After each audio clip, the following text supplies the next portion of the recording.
બનાસકાંઠાના દેવડીમાં 4,47,000થી વધુની કિંમતના દારૂનો નાશ કરાયો। સમયાંતરે ઝડપાયેલા દારૂના જથ્થા પર ફરી વળ્યું બુલડોઝર। આ દરમિયાન પોલીસ અને પ્રાંત અધિકારી રહ્યા ઉપસ્થિત।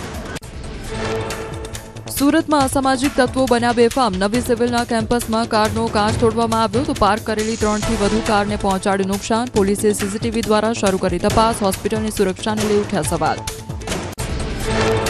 ડભોઈમાં ખાણ ખનીજના અધિકારીઓ દ્વારા 3 ડમ્પર અને 1 હિટાચી કરાયું કબજે। લાંબા સમયથી ઓરસંગ નદીના પટમાં ચાલતું હતું ગેરકાયદેસર રેતીનું ખનન। ઓરસંગ નદીમાં ગેરકાયદેસર રેતી ખનન કરતા ઇસમોમાં ફફડાટ। સુરતમાં ખાણ ખનીજ વિભાગના વર્ગ 2ના કર્મચારી પર એસીબીનો સકંજો। મદદનીશ ભૂસ્તર શાસ્ત્રી વર્ગ 2ના કર્મચારીની અપ્રમાણસર મિલકત મળી। સત્તાનો દુરુપયોગ કરી ગેરકાયદેસર નાણાં મેળવાતા હોવાનું ખુલતા નોંધાયો ગુનો। રાજકોટ ગ્રામ્ય પોલીસે સુરતમાં આપઘાત કરવા જતા સિનિયર સિટીઝનને બચાવ્યો। ફાઇનાન્સરે પચાવી પાડેલી વૃદ્ધની 5 કરોડની જમીન પરત અપાવી। વૈભવી લાઇફસ્ટાઇલના શોખીન આરોપી ફાઇનાન્સરની કરી ધરપકડ। ડીસામાં ફટાકડા ફેક્ટરીમાં બ્લાસ્ટ મામલે જાહેરહિતની અરજી પર હાઈકોર્ટમાં સુનાવણી। સરકારી વકીલની કામગીરી પર કોર્ટે વ્યક્ત કર્યો અસંતોષ। કોઈપણ પ્રકારની યોગ્ય જાણ વિના કોર્ટમાં હાજર થતા કોર્ટે દર્શાવી નારાજગી। ગુજરાત હાઈકોર્ટે રાજ્ય સરકાર પાસે માંગ્યો વિસ્તૃત અહેવાલ।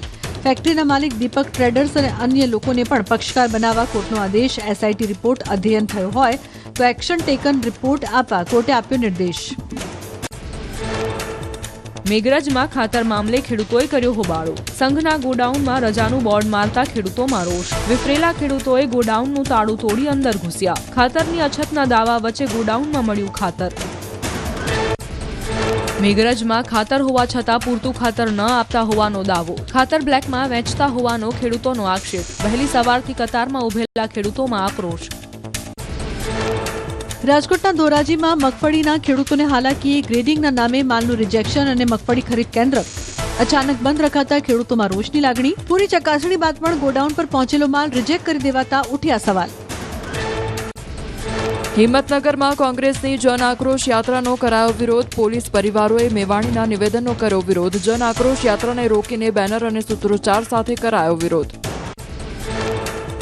છોટાઉદેપુરના કવાંટ ખાતે કરા નદી પર આવેલા પુલ પર અનોખો વિરોધ। આમ આદમી પાર્ટીના નેતા અને આદિવાસી સમાજના લોકોએ કર્યો વિરોધ। પુલના ગાબડા પર ફૂલ ચડાવી રામધૂન કરીને અનોખો વિરોધ કર્યો।